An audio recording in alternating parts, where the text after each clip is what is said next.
आज़ादी के अमृत महोत्सव के अंतर्गत मैं साहिल पंवार, कक्षा 11वीं A का छात्र, केंद्रीय विद्यालय नई टिहरी नगर, आज अवतार सिंह तोपवाल जी के बारे में कुछ जानकारी एकत्र करने के लिए यहाँ पर आया हूँ।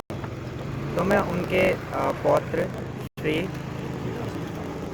क्या श्री विकास तोपवाल जी से कुछ प्रश्न पूछ रहा हूँ। तो आइए शुरू करते हैं। तो मेरा सबसे पहला प्रश्न आपसे ये है कि आप उनके बचपन के बारे में बताइए, यानी कि वो अपने बचपन में कैसे थे अवतार सिंह तोपवाल जी। सर्वप्रथम तो मैं आपका साहिल पंवार जी का भारत सरकार के द्वारा चलाए जा रहे कार्यक्रम आज़ादी के अमृत महोत्सव के उपलक्ष्य में जो आप यहाँ उपस्थित हुए हैं उसमें आपका स्वागत करता हूँ। ये जिला अस्पताल टिहरी गढ़वाल का प्रांगण है जिसमें हम लोग को मिलने का यहाँ मौका मिला है। तो मेरे पूजनीय दादाजी स्वर्गीय श्री अवतार सिंह तोपवाल जो कि आज़ाद हिंद फौज में सिपाही थे और स्वतंत्रता संग्राम सेनानी के रूप में उन्होंने देश के लिए कार्य किया, उनके विषय में आप जानकारी लेना चाहते हैं। मैं आपको धन्यवाद देना चाहता हूँ कि भारत सरकार के इस पहल में आप यहाँ प्रस्तुत हुए हैं। उनके मेरे पूजनीय दादाजी स्वर्गीय श्री अवतार सिंह तोपवाल जी का जन्म 12 अप्रैल सन 1922 को इसी टिहरी रियासत में हुआ था। इस टिहरी रियासत में उस समय राजा श्री नरेंद्र शाह जी का राज था और उस समय ये देश की एक राजा की रियासत हुआ करती थी। बचपन उनका इसी टिहरी रियासत में बीता और उन्होंने, क्योंकि उस समय आज़ाद देश हमारा अंग्रेज़ों के अधीन स्वतंत्र था, गुलाम था, तो शिक्षा के लिए इतनी कोई अच्छी व्यवस्था थी नहीं। और क्योंकि रियासत में राजा का राज था, इसलिए ये भी रहा कि रियासत में लोगों को शिक्षा प्राप्त नहीं हो पाई।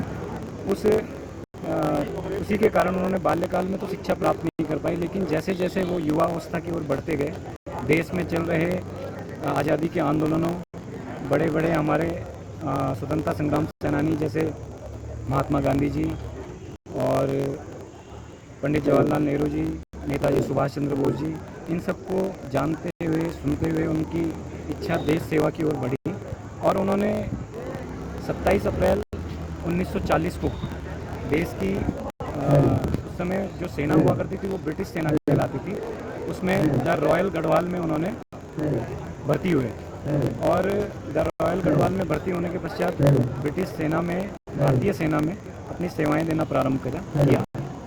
इस प्रकार से उनका बाल्यकाल और सेना में उनका जो प्रथम आगमन था इस प्रकार से हुआ।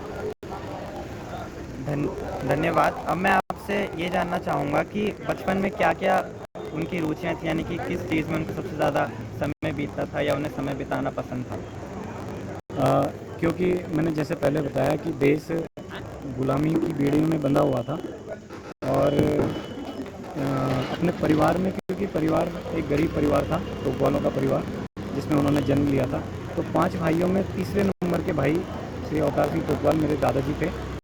उन्होंने बाल्यकाल में अपने रुचि को पहले तो परिवार की आजीविका के लिए ही काफ़ी संघर्ष किया, क्योंकि उस समय आजीविका का कुछ साधन नहीं हुआ करता था और सभी लोग अपनी आजीविका के लिए स्ट्रगल करते थे। तो बचपन में अपने परिवार की उन्नति के लिए अपने जितने भी कार्य वो अपने परिवार के लिए कर सकते थे उसी की ओर रहते थे और हमेशा उनका व्यवहार अपने बड़े भाई के आदेशों के अनुसार, उन्होंने हमेशा अपने बड़े भाई के आदेशों का हमेशा अनुपालन किया और उनको वो अपना एक अग्रज मानते हुए उनका अनुकरण करते हुए इसी प्रकार से अपना बाल्य जीवन स्ट्रगल में ही बिताया। उनके संघर्ष के साथ ही बाल्य जीवन आगे बढ़ता है, क्योंकि देश में बहुत परिस्थितियाँ खराब थी उस समय।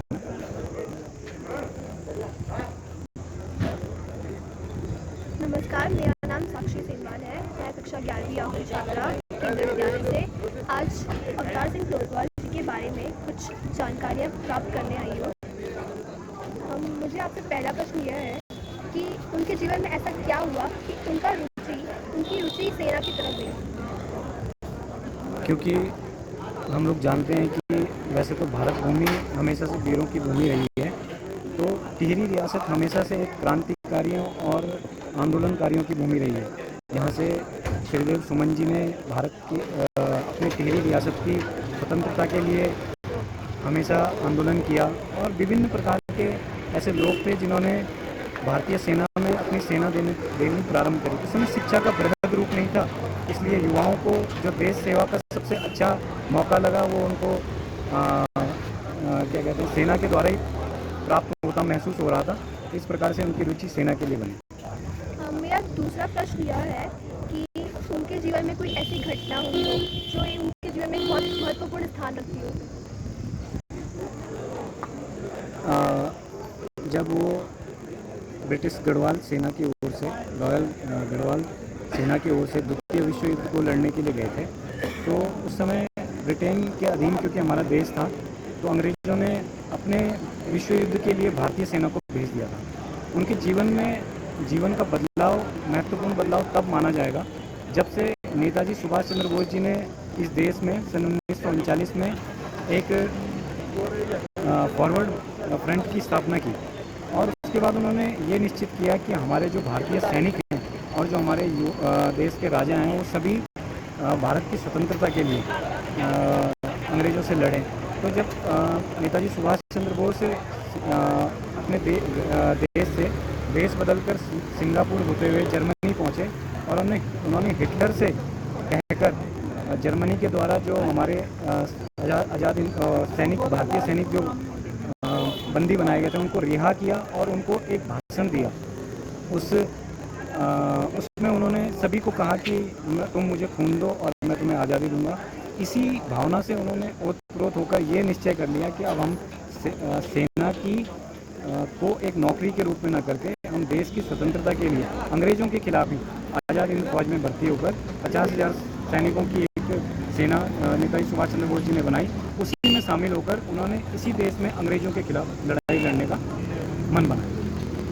एक और प्रश्न है कि उनको कोई सम्मान मिला हो, कोई पदवी? वैसे तो देश में स्वतंत्रता संग्राम सेनानियों को समय समय पर देश ने विभिन्न सम्मान दिए हैं, लेकिन देश की आज़ादी 1947 में प्राप्त होने के बाद, क्योंकि 1945 के आसपास नेताजी सुभाष चंद्र बोस जी का एक प्लेन क्रैश में डेथ हो गई थी। इस वजह से जब उनको यहाँ पे वो लोग इसके बाद आए, आज़ाद हिंद फौज के सैनिक जब हिंदुस्तान में आए, तो अंग्रेज़ों ने उन पर मुकदमा भी चलाया। लेकिन सन 1972 से जब चाइना का वॉर लड़ा गया, भारत चाइना का वॉर लड़ा गया, उसके बाद सेना के प्रति केंद्र सरकार का रुझान विशेष रूप से बढ़ा। सन 1972 में तत्कालीन प्रधानमंत्री ने केंद्र सरकार की ओर से उनको एक ताम्रपत्र भेंट किया, जिसमें उनको सम्मान पत्र के रूप में दिया, और सन 1972 में ही उस समय के राष्ट्रपति द्वारा उनको सेना में, देश की सेना में जब वो दूसरी सेना में आ गए थे, उसके बाद नायब सूबेदार और फिर सूबेदार के रैंक से सम्मानित किया गया। अब हम आपको धन्यवाद देना चाहते हैं कि आपने अपना कीमती समय निकालकर हमें उनके बारे में कुछ जानकारी प्राप्त करने का मौका दिया, और हमें आपके दादाजी पूज्य श्री अवतार सिंह टोकवाल पर बहुत